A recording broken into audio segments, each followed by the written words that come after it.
Welcome to Fertility and Sterility on Air, the podcast where you can stay current on the latest global research in the field of reproductive medicine. This podcast brings you an overview of this month's journal, in-depth discussion with authors, and other special features.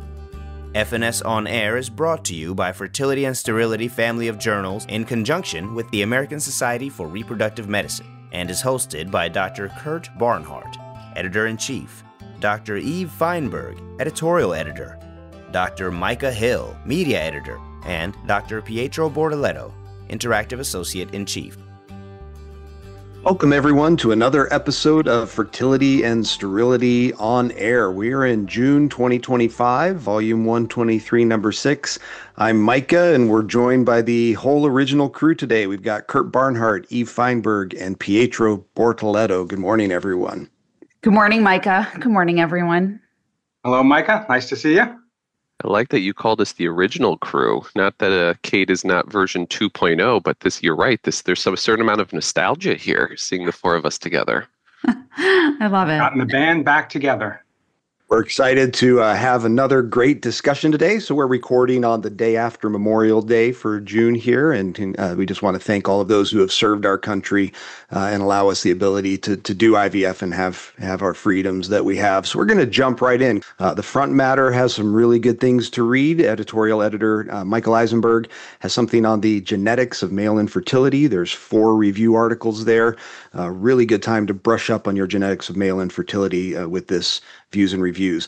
Editorial editor Anuja Dokras has a fertile battle over ismacile, something I know all of us see on a fairly regular basis, especially with C-section rates being what they are. So a great discussion on should we operate or should we observe?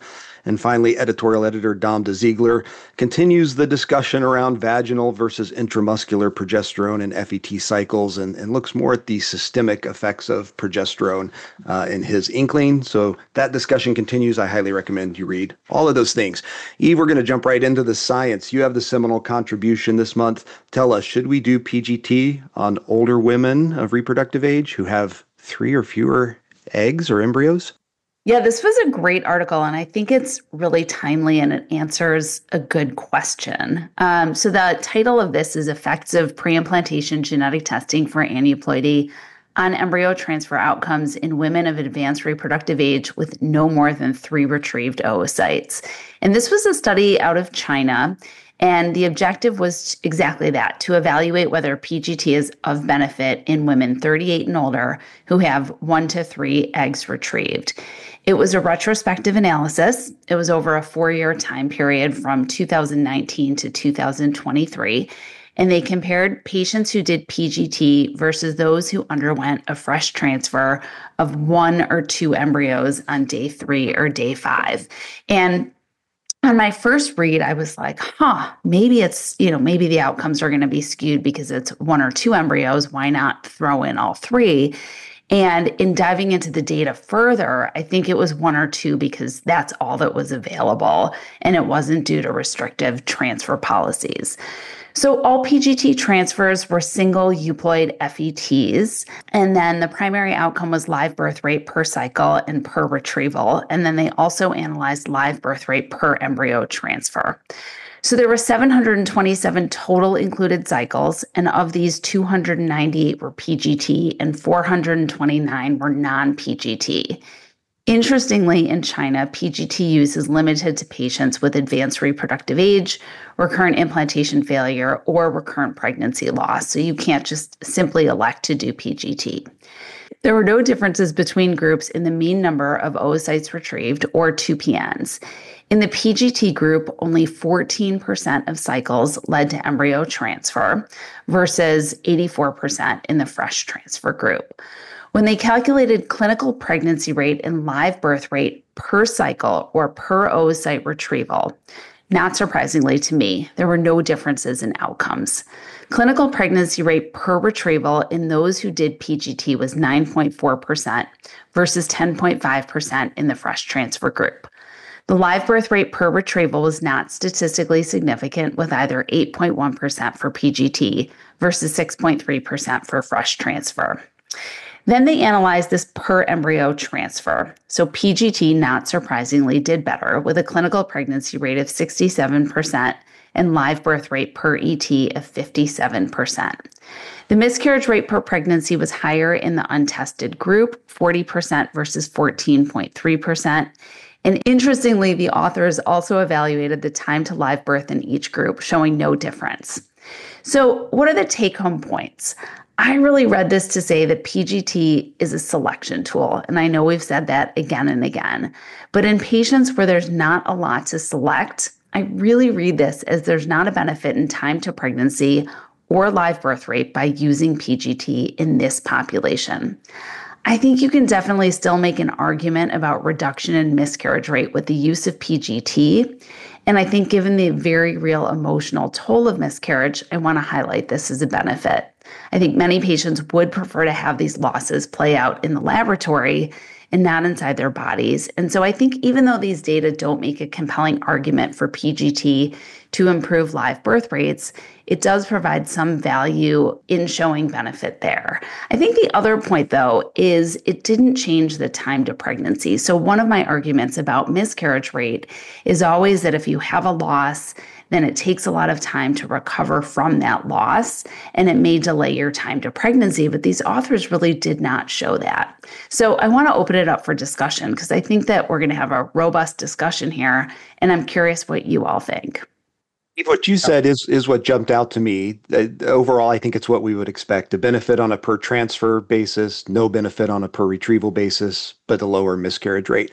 You guys know I like to think about it in numbers needed to treat and what's the benefit. What's interesting here is if you look at the miscarriage rate, it's 14 versus 40%. That's a number needed to treat of only 4 women to have 1 fewer miscarriage. But that's if you look at it on a per embryo transfer level. If you look at it on a per retrieval level, it was 1% versus 4%, which is a number needed to treat of 33. And that's when you're deciding to do PGT. So it's sort of, that's an interesting framework because that's a pretty different number needed to treat, 33 versus 4, depending upon how you look at that outcome. So I'm still trying to process how big of an effect it is. And I think that's probably why there wasn't a big effect on time to pregnancy, because at the per retrieval level, the numbers were just low of those that got pregnant and had a miscarriage. Yeah, and I think it also depends on what they're calling a miscarriage and how long it takes. And so are we talking about an early biochemical pregnancy loss? Are we talking about a 20-week loss? And so I think that those are very different. And I think we all know that the majority of pregnancies that implant don't make it out of the first trimester. And so I think that it's just, I think the nuance is really in the counseling. But I will say in my practice, I think many patients, the emotional toll of miscarriage is tremendous. And I think that we need to really listen to that and really need to guide our clinical practice based on that at times. We also have to acknowledge that there's a difference psychologically for the patients in number of embryos available for transfer, depending on the intent to use PGT or not. If you look at the non-PGT group, 73% of them had a transfer, whereas the PGTA group, only 14% actually had an embryo available for transfer. And depending on who the patient is in front of you, I have to imagine that a shot at goal matters a lot for a significant number of these patients. And you're removing it for 8 out of 10 patients who decide to undergo PGTA and subjecting them to another egg retrieval cycle to maybe create a euploid embryo for transfer.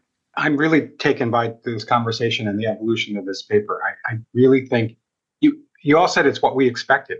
Talking around the country, I don't think this is what people expect. I really think that it's still lingering in our lexicon that PGTA is going to increase your pregnancy rates. I know that doesn't make any sense, but it's what practices are doing in PGT on everybody for higher pregnancy rates.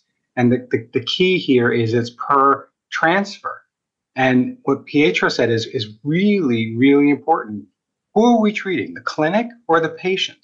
Would the patient rather have a chance at getting pregnant, or do you take that away from them, improve your statistics, and have them do another cycle? I mean, I don't mean to be really down on this, but I think we have come up with arguments of why PGT is better because we do it. This tells us that it is not helping the embryo at all. If anything, the pregnancy rate is slightly lower. you're taking away a person's chance for pregnancy, and there's no benefit other than perhaps a miscarriage. But I bet we've never asked patients, we haven't had patient-centric outcomes to say, would you rather have a chance of pregnancy with a small chance of miscarriage, or would you rather take away that pregnancy in the lab? Yeah, So Kurt, I think I'm going to push back on you there because I have that conversation every single day. And oftentimes it's the patients who come to me wanting to do PGT who are 38 years old, who have had 3 losses, and they don't want another loss. They would rather not have a chance at having an embryo transfer than suffering through another miscarriage. I guess the difference is the population there. Is it people that have had 3 losses, which in my practice is very few, or is it people that have infertility that are presenting at 38 and 40 years old that have never had a chance? So again, it's patient-centric, right? It really is what it is. But I think the patients are getting the wrong message here, that somehow PGTA is making their cycle more efficient and better, when there's no question that this diagnostic test, which is invasive, which can necessarily take away embryos that are viable because of either misdiagnosis or damage to the embryo, and you're subjecting that to patients that have very few embryos. So in my sense, it doesn't make a lot of sense to do PGTA when you only have a couple of embryos. Exceptions, of course. You have 3 miscarriages. You had a late trimester miscarriage. Things like that. I'm not saying that, but I'm saying as a whole, this is just yet another study that says we're overusing PGTA. Yeah, and I don't want to be very transparent here. When I see that 38 or 39 or 40-year-old in front of me, where I know that they're going to get 1 to 3 eggs, my clinical practice, I do not encourage them to do PGT. I really encourage them to do a fresh transfer and put in all embryos that are available. And I will say, I have a nuanced discussion with them about each and every one of these points. And I think that the overwhelming majority of them still push back and want to do PGT for emotional reasons. They'd rather have a loss in the laboratory than a loss in their body. And so I think that phenomenon is very real, but I do not encourage PGT in the low responder population. There's nothing to select from. Right. And again, it's how you phrase it. If I said, would you rather never have a chance of getting pregnant or have a chance of a loss and still get pregnant? I don't think we've ever asked patients that question, and it's all in your counseling. But I remember giving the boards a year or 2 ago, and the answer was most people would PGTA 1 embryo. And the answer was why? And the answer was, well, it's the patient's choice. If you really think that, then you really need to understand this nuanced approach that by doing PGTA, you are actually probably reducing a woman's risk of getting pregnant rather than helping her. Yes, some people have different choices. I'm not saying that we shouldn't use it, but this is why I've seen an evolution of PGTA in the last 5 or 10 years where it first came out. Remember, everyone came out with saying this is improving IVF success rate. And it was because we were using the wrong numerator and denominator. Now that we've gotten back to recognizing it's all people, not just how many the embryo you're putting back, it's a very complicated situation. And I'm glad this paper contributes to the literature on that. Even my mandated state, the patient's perception on PGT is actually the total opposite of the ones that you're seeing in your mandated state. And it may be demographic, but that patient who shows up and has Blue Cross Blue Shield coverage and then is being posed with the question of, do I spend $2,800 out of pocket for a biopsy fee and then $250 to $300 per embryo? There's a huge $3,000 sunk cost in there for that patient to biopsy maybe 1 or 2 embryos. And in the patients that I take care of in Massachusetts, overwhelmingly the answer is I'd rather just do what the insurance covers, and I have 6 shots on goal through the insurance. I don't have $3,500 to spend in addition to what I'm already spending on deductibles and copays. Yeah, and that may just be a demographic population difference. But I wonder too, and I don't practice in a restrictive state, but I wonder too how PGT practice patterns differ between states that prohibit abortion versus states that don't. And these data really don't support that argument. But I do think that has evolved into an argument as well, as termination is illegal in a number of states. This is a great discussion. Maybe we need to have a journal club on this because I feel like we could unpack this paper for a whole hour. First shout out of the day is to Paul Lynn. Paul listens to us in Seattle every month, and he told Eve and I that he likes it when we disagree. And there was a little bit of disagreement there, so that's good. The audience likes that when we have different perspectives. So shout out to you, Paul. And Mike and I also want to give a shout out to our Brazilian colleagues. This is being recorded a whole month after we came back from the Brazilian Infertility Society meeting. And what a warm reception. So many listeners, people who recognized us by voice and attended our in-person first ever live journal club from Brazil. A big shout out to our hosts, Renato and Giuliano, but also a big shout out to the Brazilian REI community. Kurt, Pietro just mentioned mandated state versus non-mandated. And our next study sort of goes a little bit along that, looking at health insurance and can we use health insurance data? Is it valid? Tell us about this study. I was particularly interested in this just from my perspective as a SART person. Well, I appreciate your interest in this because we're going to go from really clinically potentially useful to really high level here. So this is a very important study to lay the groundwork for future studies, but it's really not going to impact what you do on a day-to-day basis today. But listen and let it flow over you, or as I've said before. So this study is using national in vitro registries, in vitro fertilization registries to validate clinical outcomes after IVF by health insurance by David Sue, along with a host of people from the University of Michigan, including Erica Marsh. Shout out to Erica, who's going to be inducted into the National Academy of Medicine this year. As well as my former fellow, Marissa Weiss, when she was at Michigan. So the object of this study, the objective is pretty straightforward and some would say relatively boring. So I'll try to make it interesting for you. So it's to evaluate whether IVF that's covered by health insurance using a national claims database can give you valid information, robust and valid information. And as a metric, they use, of course, our ongoing registries such as the SART registry and the CDC NAS registry. So it sounds like a strange question, but if we're in an age of big data where many people are going into databases and many people are using this Optum database, which I'm going to describe in a second for medical research, the question is, can you get valid information about IVF out of it? The SART and NAS databases, which we've had around us for a long time, and there's plenty of research done on them, are limited because not every variable is in the databases. It doesn't show insurance status, so you can't really compare those that have coverage versus those that don't. And this is a way to say, well, can we use other databases to get similar information? So they looked at a large time period from 2005 to 2020, and they looked at the standard outcomes we would look at superficially from SART or NAS, which is pregnancy rate. In this case, it was on the first embryo transfer, but not only pregnancy rates, miscarriage rates, and the plurality of the pregnancies. Spoiler alert, they found that the Optum database, which is called CDM, can obtain this information, and it seems to be similar to what we would have in SART or NAS. For example, the first embryo transfer pregnancy rate in insurance-covered patients was around 62%, whereas 63% in SART.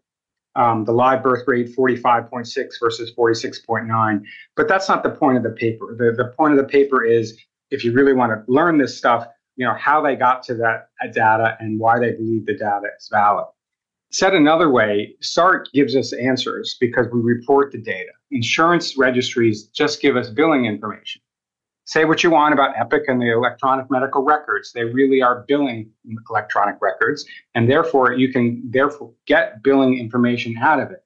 And Optum is an insurance database that's advantageous because it has coverage, insurance coverage, and not just the defined data sets like in SART, but many data sets. You can look at the billing for multiple birth. You can look at the billing for preterm delivery. You can look at the billing for other procedures that are covered. And this Optum database, which is a kind of umbrella database on many insurance companies, is very geographically diverse and has a reasonable amount of patients in it. And so there's a lot of information on how they got to identify a patient undergoing IVF by certain codes, whether they had a singleton birth or whether they had a twin birth or whether they were successful in their first transfer or not. That's not the point of the paper, except to compliment the authors that they did a really good job in this kind of big data science. And at the end of the day, we can basically say, can this database replicate SART or NAS? The answer is yes, you can get those outcomes if you want to. And the CDM database is robust and valid.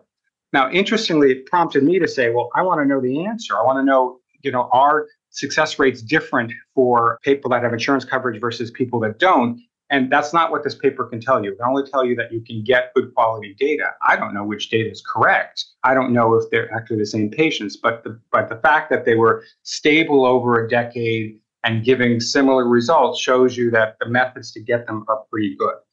Some fun facts: the NAS data set, kind of across the board, reports lower rates of pregnancy rates than SART and also lower than CDM. That's interesting, kind of, in that, why are we seeing a difference? And I immediately, without finishing reading the article, started thinking of reasons. Are people gaming the SART data, which people have been accused of for a long time?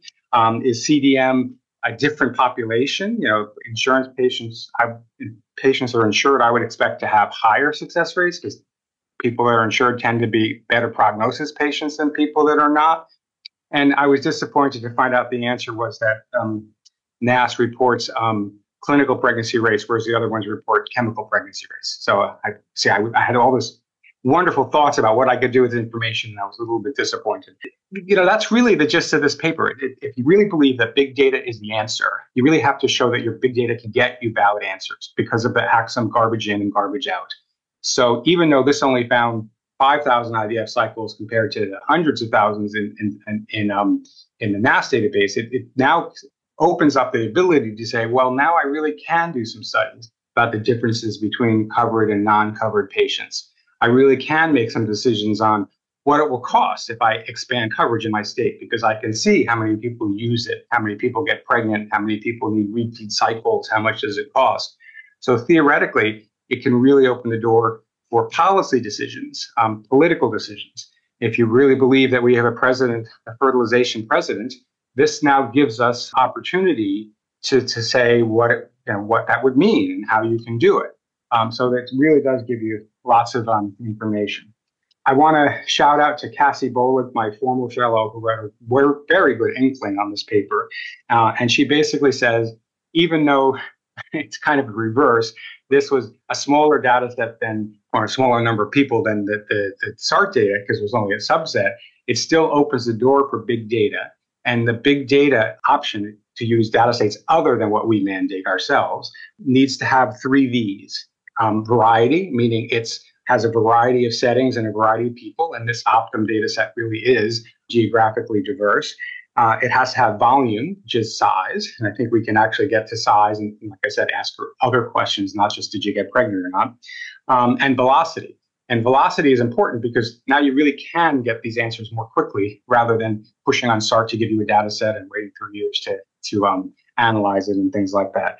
It also shows you the value of data. Now, we're in a bit of a crisis here because, as you probably all know, and I talked to Dimitri Kissin just last week, who ran the NAS database for the CDC, and they've all been let go. But there is a congressional law on the books since I think in the 70s, actually, that it's mandated to report IVF. Now, I don't know what's going to happen with that if there's no one accepting the data or analyzing the data. So I would argue that registration has been really good for our field. The fact that we can help clinics keep them in line about reporting, patients can have better access to data. And most importantly, I hope everybody listens knows the story that, a decade ago or 2 decades ago, when we were transferring 3 and 5 embryos, the reason that that ASRM came up with a guideline to transfer fewer embryos was because we had this reporting system that says our multiple births were way too high. And then there was a reduction and a guideline. And it was actually Dimitri's group and the CDC that came out and said, your guidelines aren't working. You haven't reduced the twins as much as you'd like to think that you did. And they came back with a second guideline. So this is a real success story in medicine, that registration has really improved our field. That's why I'm saying it's so important to see this data from the big side. And then the last V that Cassie suggested in this idea why this paper is so important is inevitability. I know the V's in the middle. But we're going to be using this data forever and ever because of how difficult it is to do randomized trials and how expensive it is. And you could argue how lack of generalizable it is in some cases. I hope you hear a little enthusiasm on my voice, because this was a very technical paper. Data sets are vigorous, rigorous, and valid, and we can trust papers in the future. So that's why this is kind of a landmark study as a methods paper rather than changing your practice at the moment. Did you guys get anything more out of the paper that you want to mention? I wanted to push back on you, Kurt. You said that the reporting still has a significant amount of value. Let me play devil's advocate for a second. Think about the cost for reporting per clinic and the burden to report per clinic. If this insurance claims database is giving you very similar information, do we need individual clinic level data? What's missing from the insurance database versus our SART inputted data? So thank you for that softball question, because I know you think that reporting is a good thing. So there's a couple answers to that. One, this paper is only going to tell us how to use insurance claims database at a high level, which is de-identified and won't be clinic level and won't be patient specific. Whereas the SART reporting data set is clinic specific, and you can really use it for other purposes. How good is your clinic? Keeping your statistics valid, comparing patients back and forth on which practices, which are in themselves are very, very important. And I would also push back. IVF is a field where this stuff should be reported. Many things in medicine are reported. And the cost of reporting SART statistics is minuscule compared to the overhead for doing IVF, and very, very well worth it. I don't buy that argument. People give it to me a lot, that it costs me so much to report SART. No, it doesn't. It costs you maybe an FTE or maybe a tweak in your medical record. I know you don't want to pay it, but the value is really, really important. Yeah, you knocked that softball out of the park. Thanks, Kurt. Mike, I'm curious on your thoughts as the current SART president, but I agree with Kurt here. I mean, I think that there's tremendous value in reporting. I also think that there's tremendous value in sort of our societies owning our data and not relying on insurance companies to collect these data. So I'm curious on your perspective. Big picture, I think this is a nice study because I see this as complementary to the SART data set. This gets us, as Kurt said, some billing information, some other things that we don't capture in the SART data. I completely agree that SART data reporting is a huge success story for our field. SART was, as Kurt sort of alluded to, reporting data for about a decade before the CDC did. And then that collaboration with the CDC coming in and really putting their weight into what SART and ASRM are recommending is really the impetus that helped drive down those multiple gestations. So I see all of those three as complementary to each other. SART validation and quality assurance of their data is very different than what the insurance companies do and what CDC does. And so I think there's specific value that SART brings. What really also made me happy in this is we know that, as Kurt said, patients with insurance are probably pretty good prognosis in general, if you look across medicine. And also Optum has guidance on limiting the number of twins. So I was really happy to see that SART live birth and SART multiples sort of mirrored the Optum standards. In other words, SART member clinics are engaging at the standards that insurance companies would set as they come in for good practice and for limiting the risk of multiples.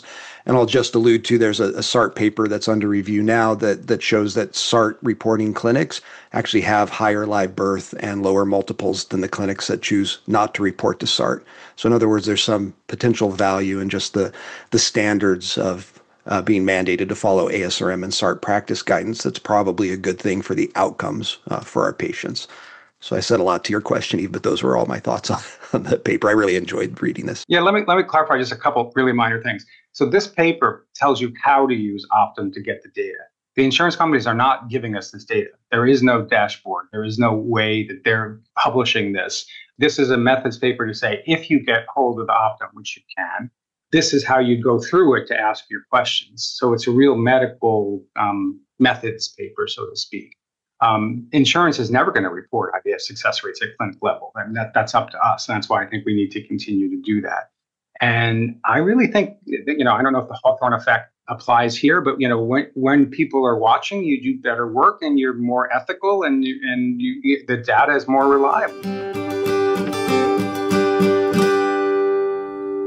All right, Pietro, while we still eagerly await the NAPRO study, we have another one here looking at the corpus luteum and outcomes. Tell us about this. And boy, do we eagerly await the NAPRO study. I've been asking questions about it for the last couple of months. I heard enrollment's done. We want to know the results.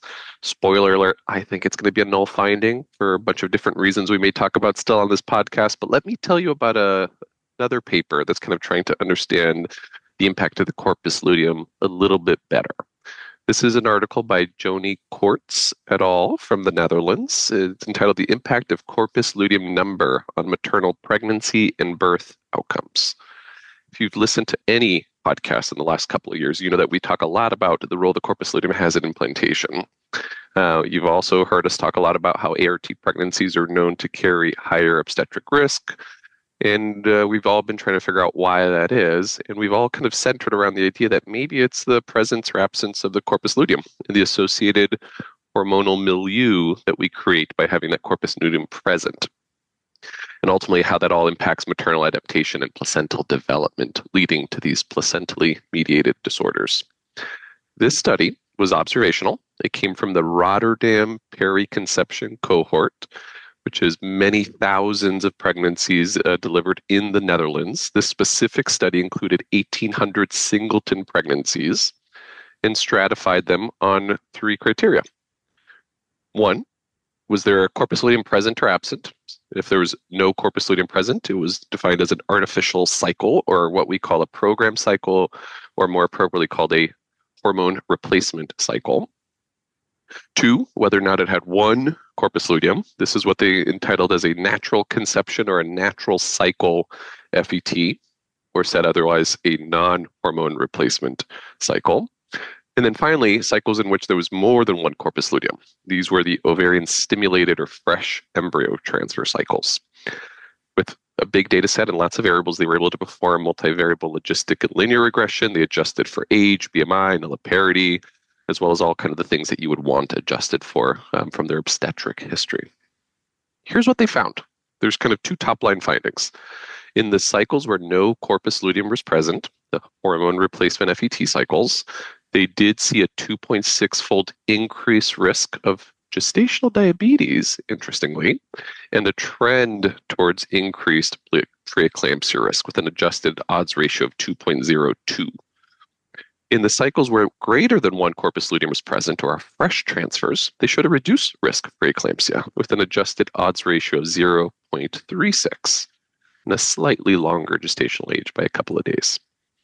One interesting finding that I hadn't seen reported in the literature before is that in male fetuses within that group, there was a trend towards lower relative birth weights, suggesting that maybe there's some sex-specific fetal programming that's linked to this luteal hormonal exposure.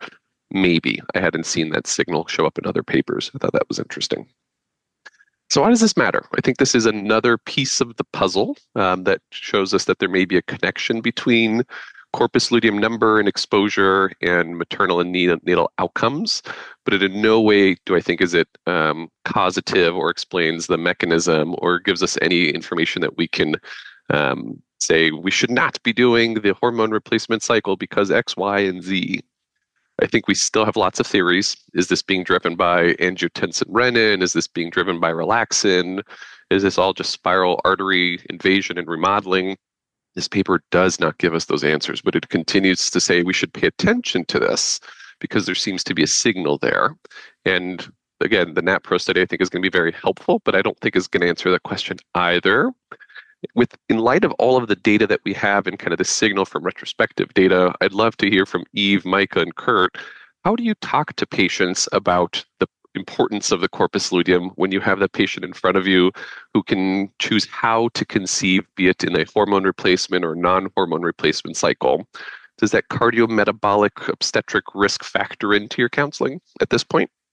I mean, I talked that the data is preliminary and I'm not entirely sure what it's going to show overall, because I think that the data are mixed. Again, it's a nuanced discussion of regular cycles, not regular cycles. As I see it, I think that program cycles are easy in terms of scheduling, but harder in terms of the need for PIO.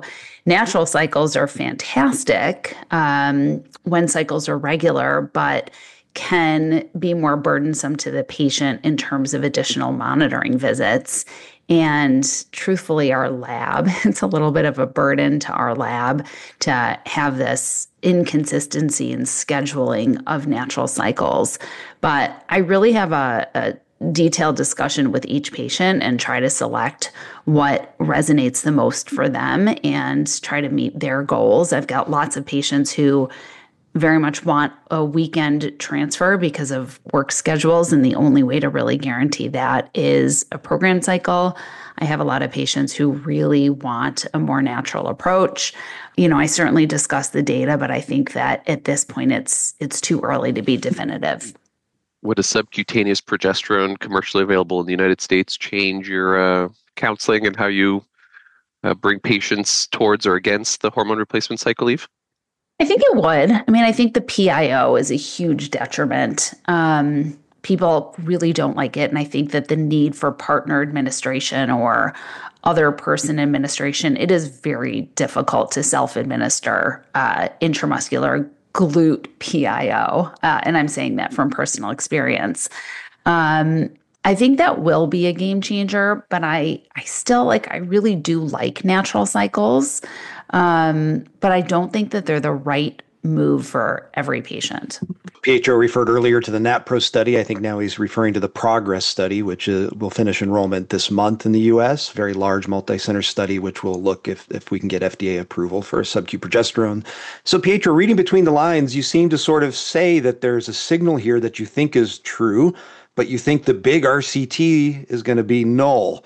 Why do you seem to say two disparate things if I'm reading between the lines? Why? Thanks for that, Mike. I think the devil's in the details and the methodology. So in my view, looking at the general population's obstetric risk, most pregnancies are pretty low risk and safe. And I think the NAPRO study using a unselected general population is going to have a hard time having these big outcomes that you want to report. And I think as a result, you're going to have a muted difference between groups conceiving in the hormone replacement versus the non-hormone replacement cycle. If I were designing the study from scratch and could wave my magic wand, I would want to take an at-risk patient population. So I would want to take that PCOS patient who's anovulatory or oligoovulatory. I would want to take them because I think they're going to be more likely to have the outcome of interest. They're going to be more likely to have these negative obstetric outcomes, diabetes, growth restriction, hypertensive disorders of pregnancy, even prematurity. And then I would want to randomize those patients to the hormone replacement cycle versus inducing ovulation using letrozole and see if I can create an environment that's better for that pregnancy and for that patient that offers some risk reduction through the presence of that corpus luteum in the letrozole-induced non-hormone replacement cycle. That's where I think we would actually see some benefit, but that doesn't mean I'm not excited about NAPRO. I think at the very least, NAPRO is going to give us some very useful point estimates, implantation rates, live birth rates, miscarriage rates between hormone replacement and non-hormone replacement cycles. I think there's a lot to look forward to, but I'm not expecting it to show a difference.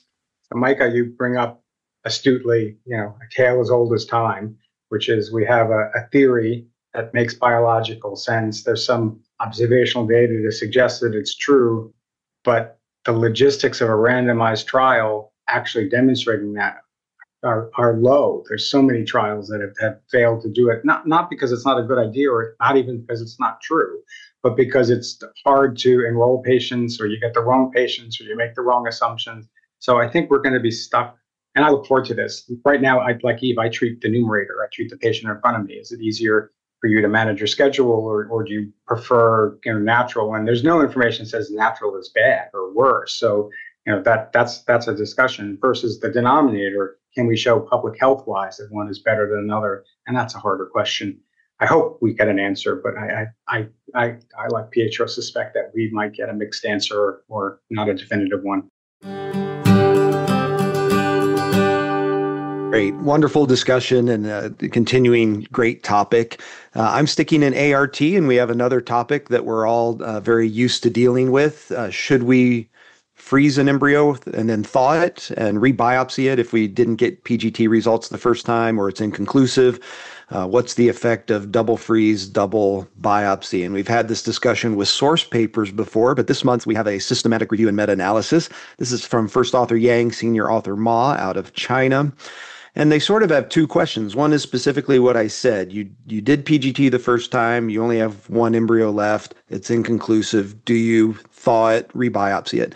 But then this specific meta-analysis sort of morphed into the bigger combinations that you can get to and just any embryo that you need to freeze and thaw twice, whether you biopsy it or not, and all the possible iterations that you can have in there.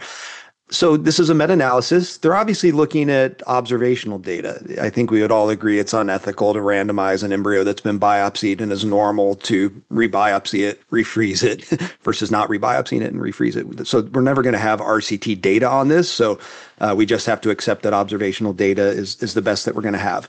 From a methodologic standpoint, I like that they're sort of carrying on Kurt's mantra that we should look at the most quality data that we have. And so for observational data, they looked at the Newcastle-Ottawa score. And if it was low quality, those studies were excluded, meaning a score of less than 4 out of a scale of 10. So they're including at least low moderate studies, hopefully mostly moderate studies.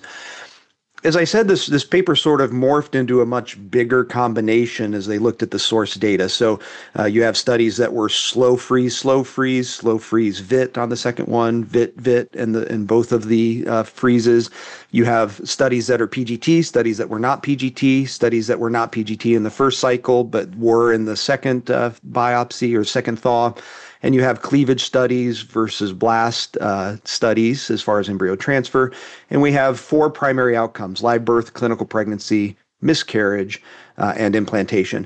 Well, when you combine all of that, you end up with 55 potential comparisons. And so this really became a pretty large study looking at a lot of different types of studies and a lot of different outcomes. The final thing that they did from a method standpoint was if the I-squared, which is a measure of heterogeneity, was over 50%, they did random effects. If it was less than 50%, they did fixed effects. I don't agree with that, and I'll explain at the end why, but it's just the approach that they used. And then, as I said, there's a lot of potential confounding between these studies because they're all over the map as far as what type of freezing they did, whether or not they did PGT, and where they transferred their embryo. So to try to adjust as best they could for that confounding, they did sensitivity analyses limiting those. So what did they find? They found a ton of papers, 28,000 meeting their inclusion criteria from their initial search, which is huge. They had a very broad search. It actually made me think, could we use AI to help screen papers for a meta-analysis? I don't know how you read 28,000 abstracts, but out of that, they got down to 25 papers. And on those full papers, 19 meta-eligibility. So a fraction of 1% of those 20,000. And everyone who's ever done a systematic review is shuddering at the thought of screening 21,000 articles on COVIDian or you name it. Oh gosh, AI for sure. Yeah, exactly. So maybe a potential use of AI, we'll see. Obviously, it would have to be validated. So I said there's 55 potential comparisons.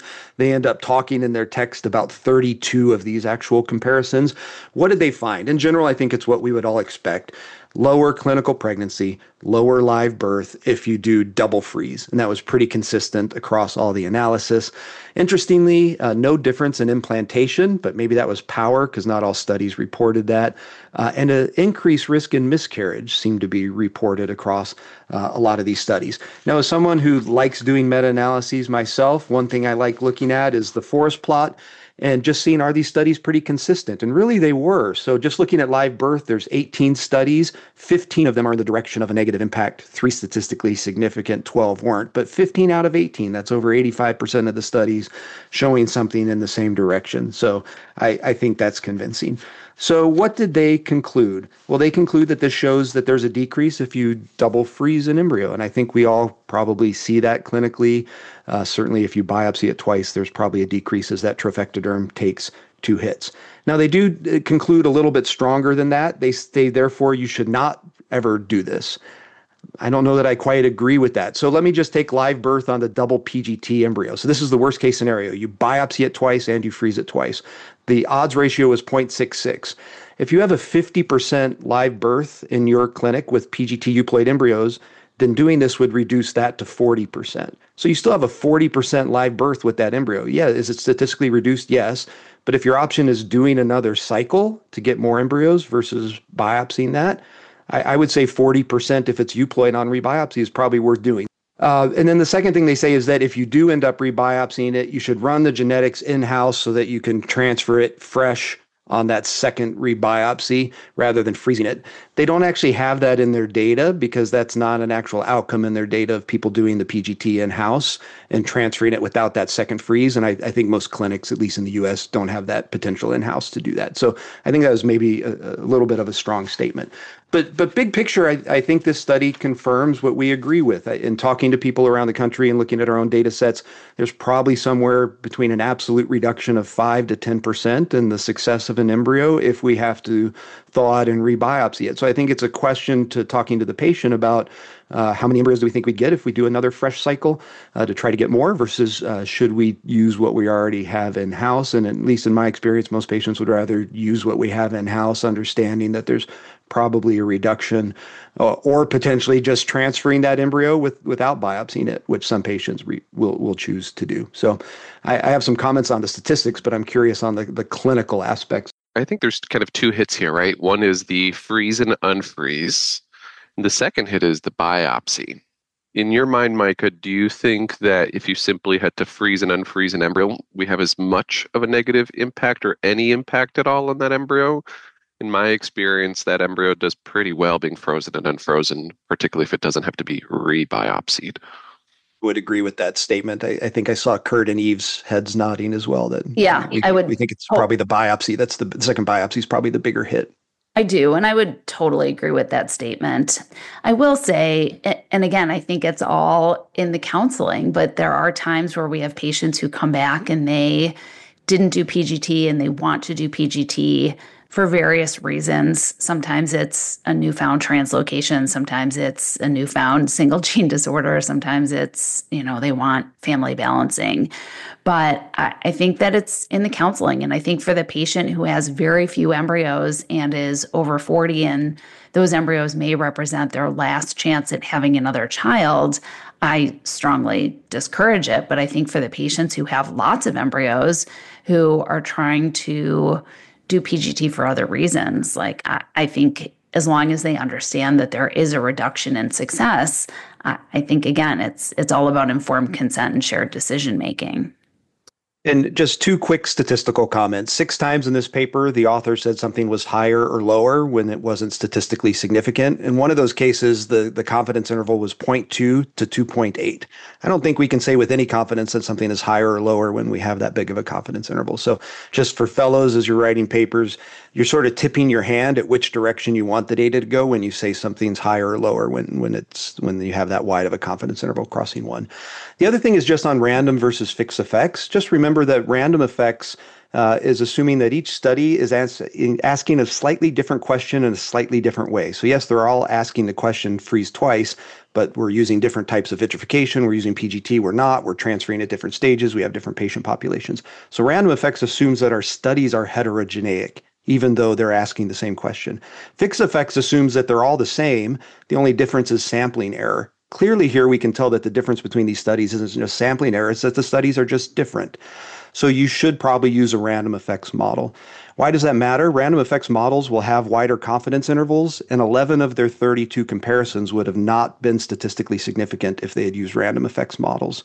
And so it would probably not change the overall conclusion of the study. So I don't think in this case it really moves the needle, but it's just sort of style points. You want to use the test that's most appropriate to the population of studies that you're looking at when you do a meta-analysis. Yeah, Michael, why do you think that they flip-flop between the two methods? I don't think that I've seen that before within a single meta-analysis using both fixed and random effects models. Most guidance on this will say, look at the studies, and if they're heterogeneic in their methods, use a random effects. But you will see some places in the literature that says, look at the I-square, and if the studies are heterogeneic statistically, then use random effects. But the I-square just tells you how different are your bars on the forest plot. Is the outcome heterogeneous? It doesn't tell you that the studies are. And so I think that latter is the inappropriate way to do it, but there are papers to support the way these authors did it. So it's not like it's wrong. I just think there's a better way to do it, a more nuanced way to do it, if that makes sense. And that begs the question, the listeners are going to say, well, how did this paper get into fertility and sterility if they're showing their bias and misrepresenting their data and using the wrong statistical methods? Well, the answer is not every paper is perfect. It's never going to be perfect to get through the system. And that's why you listen to us to find out, because you have to decide when you read a paper, is it high quality or not? I mean, so this is going to happen again and again, but you heard it from us, and mostly Micah, that this is the way you can review a meta-analysis and say whether this is a robust answer or, hey, I like that, I learned something, but we're not quite there in the truth yet. Thank you for that, Kurt. And again, I want to emphasize overall my minor critiques don't impact what I think the message of this paper is. I think this is consistent effect across the literature, but the effect is probably somewhat on the small side, and so that nuanced counseling is important. Eve, we got one more in IVF. We're looking at blastocyst implantation potential. What did we learn from this paper? This is really interesting. So the title of this paper is "A Blastocyst's Implantation Potential is Linked to its Originating Cohort's Blastulation Rate and Evidence for a Cohort Effect." And this is by David Wong and others from UCSF and A-Life. So the objective was to investigate if blastocysts originating from different follicular cohorts have variable implantation rates. The group hypothesized that intrinsic differences exist in an embryo's chance of success based on its originating follicular cohort. In other words, all euploid blastocysts do not have an equal likelihood of achieving a live birth, and that likelihood is tied to the blastocyst conversion rate of the cohort. So in this study, they used the term blastocyst progression instead of blastocyst conversion. But blastocyst progression is the number of blasts divided by the number of 2PNs. Euploid blast progression was defined as the total number of euploid blasts over the total number of 2PNs. Day 5 blast progression was the total number of expanded blasts on day 5 divided by the total number of 2PNs. And day 5 euploid blast progression is the same, but for euploid blasts. The hypothesis was generated based on some other data that showed fertilization rates were associated with subsequent implantation and transfer of a fresh embryo in a cycle that led to multiple supernumerary embryos had higher odds of implantation compared to those cycles with no surplus embryos. This was a retrospective study using data over a 15-year time period from March of 2008 to January 2023 at UCSF. They only used patients whose outcome was completely tracked from retrieval to transfer. So banking cycles and cycles with no blast development were excluded. Logistic regression models were used to assess the relationship between known and putative IVF treatments and subsequent implantation after ESET. There were a total of 4,292 blasts transferred, and they included results from over 3,000 stimulation cycles in 2,600 unique patients. And of these, 2,703 were euploid from 1,961 oocyte cohorts in 1,600 unique patients. The mean age of this population was 36 years. And then for all ages, the median number of oocytes was 17, median number of 2PNs was 11, and median number of blasts was 6. So as expected, these numbers were highest in younger patients and lower in older patients. And you guys know I love to say this, but age is queen. And oocyte age and number of oocytes retrieved were positive predictors of implantation after ESET. An increase in blastocyst progression was significantly associated with an increased odds of implantation. So this is really the crux of what they found. In the multivariable logistic regression, when they adjusted for oocyte age, number of eggs retrieved, blast morphology, and blastploidy, overall blastocyst progression rate, day 5 blastocyst progression rate, and euploid blast progression rate, those remained independent predictors for subsequent implantation after single embryo transfer. So I wish our listeners could look at figure 2, but I would encourage everybody to go back to the original paper and look. But this is broken down by morphology of the embryo, and probability of implantation is plotted against blastocyst progression rate with a linear relationship. So poor embryo morphology embryos overall had the lowest implantation potential, or they had lower implantation potential than good morphology embryos. But those with the highest blastocyst conversion rates had higher odds of implantation. So to put some actual numbers on this, a poor morphology embryo with a 20% blast progression had a 33% chance of implantation compared to a 70% chance of implantation from a good morphology embryo with 100% day 5 blast progression. Because they had multiple cycles from the same individual, they were able to evaluate differences between cycles. And interestingly, the parameters did not change much in these couples. And so they demonstrated that a follicular cohort quality was not critically modulated by IVF stimulation parameters. So the same individual had similar blastocyst conversion rates cycle over cycle. So I think overall it's a fascinating study, and I think it really challenges the idea that all blasts, especially all euploid blasts, are created equally. And I think this can help us to evaluate some of our more challenging IVF cases and look not just at the embryo that was transferred, but the cohort from which that embryo arose.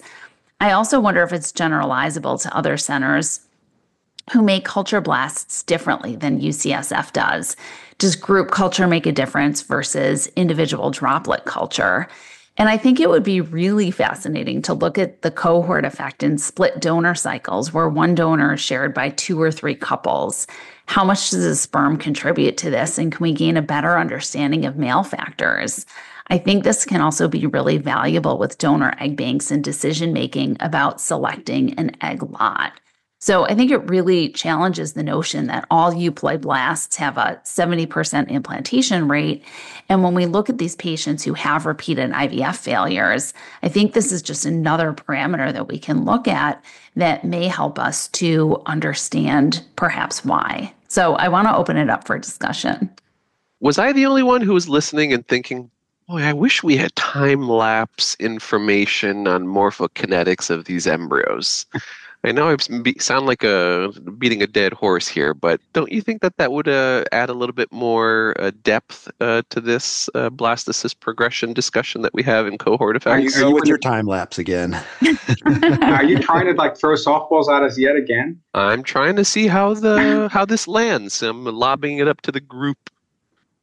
I'm not sure that would make a difference. I'm not sure that would help because fundamentally, I guess you could understand where in the blast progression things were slower, like what time points they were slower.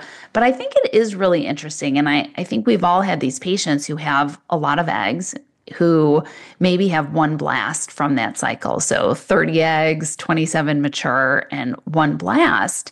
And when that patient doesn't become pregnant, I don't know. I mean, I think it's just interesting data that one blast may not have that 65% likelihood of live birth that we think of it. And so it may not be as shocking that they didn't achieve a pregnancy in that particular situation. Certainly agree with it on a fresh cycle with those patients who we get our FERT report on a daily basis. And those patients where we have a fresh transfer on day 5, and then we see that there are 6, 7, 8 blasts frozen, I will say that is an optimistic sign when I see that in advance of the pregnancy test. I think it is a good prognostic sign. So I think that the underlying thought behind this hypothesis is really well stated. And I think this is a fascinating concept. And I have long thought that not all blasts are created equally. I think not all eggs are created equally. And that's part of my hesitation with things like co-fertility or split donor cycles, because not every egg has the same potential. Yeah, I was going to expand it. I remember years ago, we had this consensus about recurrent implantation failure. And the consensus in the room was that let's make the assumption that all blasts are the same if they're euploid, and if you can get 3 euploid blasts, you're going to get 90+ success rate. But there was a big discussion in the room without data that there really was a cohort effect, and that we might mandate that you have to have different cycles or age mattered. And I think both of those things matter. And it's nice to see literature coming forward to say that I agree with you, all blastocysts are not created equal. There's some emerging literature that the more blastocysts you have, the higher your euploidy rate is, which is interesting. Goes back full circle to our argument that if you have small number of embryos, it might be another reason not to biopsy. But anyway, it's I think it's true. I think you can't just say genetics or everything. I biopsied it, therefore success is X. I think there's a lot more subtlety to it, and I'm glad literature is coming out to show it. Back in 2013, and we published an article out of Shady Grove data that looked at the number of supernumerary blastocysts and showed the exact same thing. So an odds ratio of 1.06 for each additional supernumerary blastocyst that you had. Here it's looking at a different marker of the same thing, blast progression rate or percentage, and it's showing odds ratios of like 1.05 to 1.1. So I think it's consistent with sort of as Kurt's saying, what's been shown in the literature. It's just asking the question with a slightly different metric, number of blasts versus percent of blast conversion. But the effect, I think an important point is that the effect size is relatively small. An odds ratio of 1.05 isn't a huge effect size. So I understand why sometimes we counsel a patient, it only takes one, because we all see that patient that gets one blast and they do get a live birth. So I still think you can be reassuring to a patient that it only takes one if they have a low number of embryos. But you can also reassure a patient with a lot of blasts that it's probably a very good prognostic sign, although the effect size at an absolute ratio is going to be relatively small, but it is there. Mike, I think you guys are really uniquely positioned at Shady Grove where you do so many split donor cycles or shared donor cycles to look at that blast progression rate from different partners and to see what those differences look like. And is it really the egg? Is it the sperm? I wrote it down as a research idea when you said it, so thank you. I just wanted to bring it back to one more clinical tidbit or detail. This was the argument we had about, again, recurrent implantation failure, that I really think if you just put 3 embryos back from one cohort and say, oh, she has recurrent implantation failure, you've really not considered the fact that that cycle could have not been optimal for lots of reasons. So this is one of the few times you're going to hear me say, maybe you do need to do another cycle before you recall, you blame the patient for having an inadequate endometrium or something like that. It could be the cohort of blastocysts or the cohort of eggs you're working with. Yeah, I've seen that again and again. I've had a couple of patients who have a live birth from their first transfer from that cohort. They go through, they do a couple FETs, nothing's working. We're throwing up our hands, and they do a second retrieval and boom, pregnant again. So I will say it again and again, like a euploid blast is not a euploid blast is not a euploid blast. Like I don't think that they each have independently the same likelihood of success. I remember you saying this earlier, Eve, you said it quickly before, but if I've got a split donor cycle, I want the first 6 eggs. I don't want 6 through 12. And I don't know that there's any way to do that, right?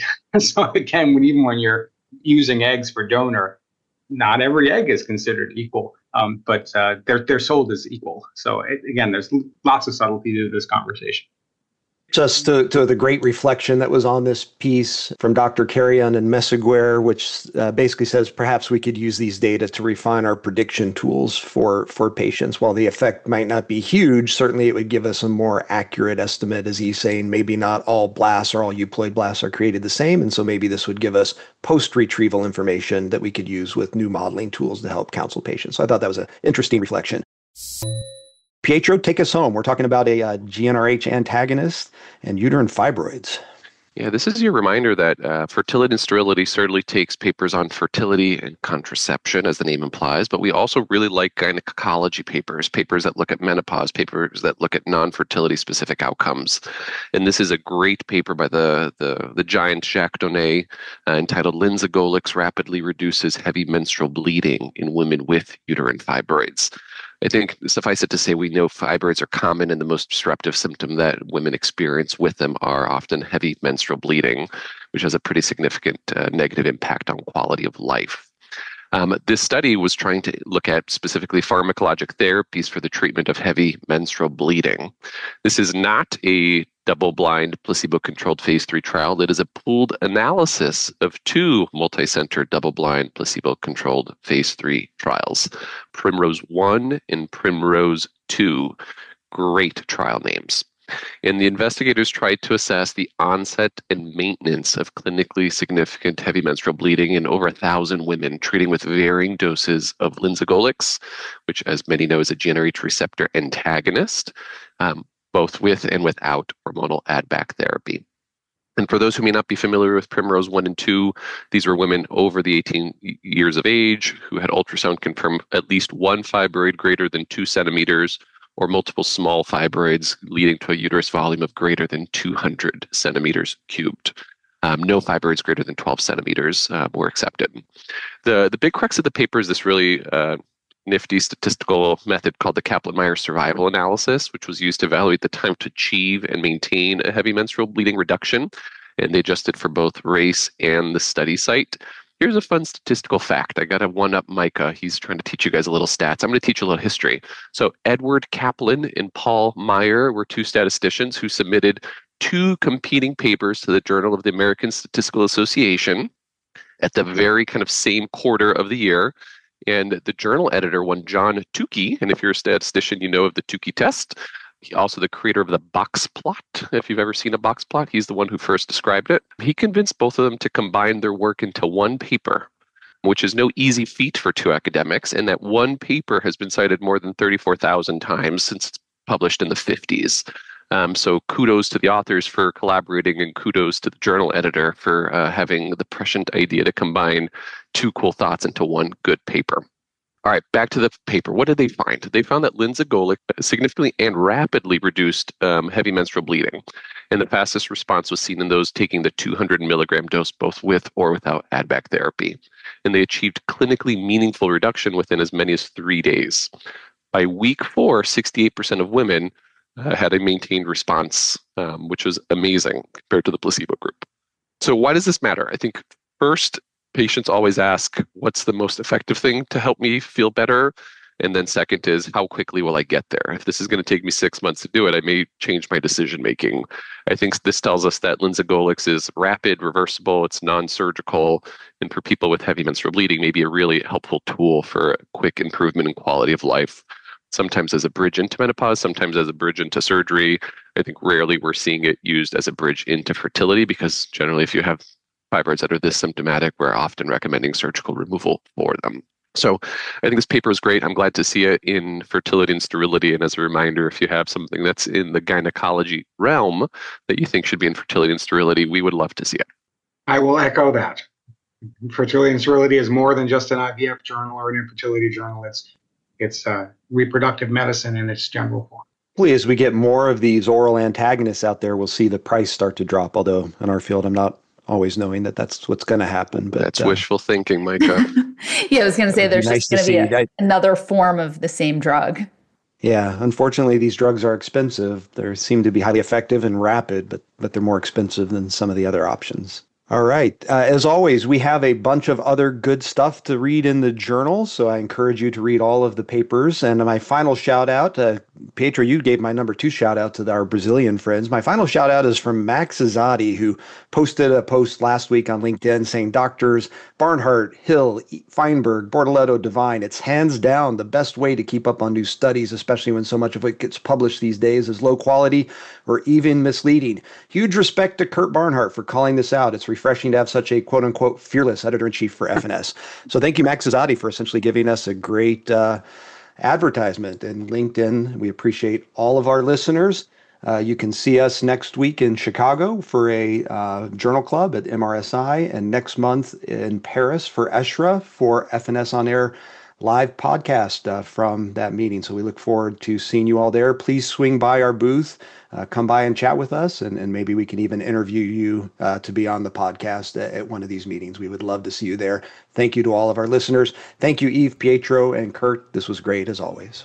It was great to see you guys. I hope I get to see you in Chicago, and if not Chicago, then Paris. The labor of love. Let's keep it up. This is a lot of fun. I'm glad people are listening. Hey, we miss you. We'll see you at the next recording. Until next time, bye, everybody.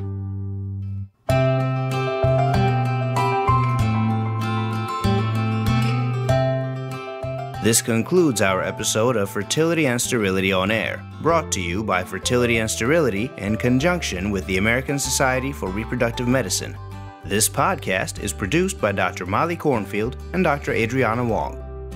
This podcast was developed by Fertility and Sterility and the American Society for Reproductive Medicine as an educational resource and service to its members and other practicing clinicians. While the podcast reflects the views of the authors and the hosts, it is not intended to be the only approved standard of practice or to direct an exclusive course of treatment. The opinions expressed are those of the discussants and do not reflect Fertility and Sterility or the American Society for Reproductive Medicine.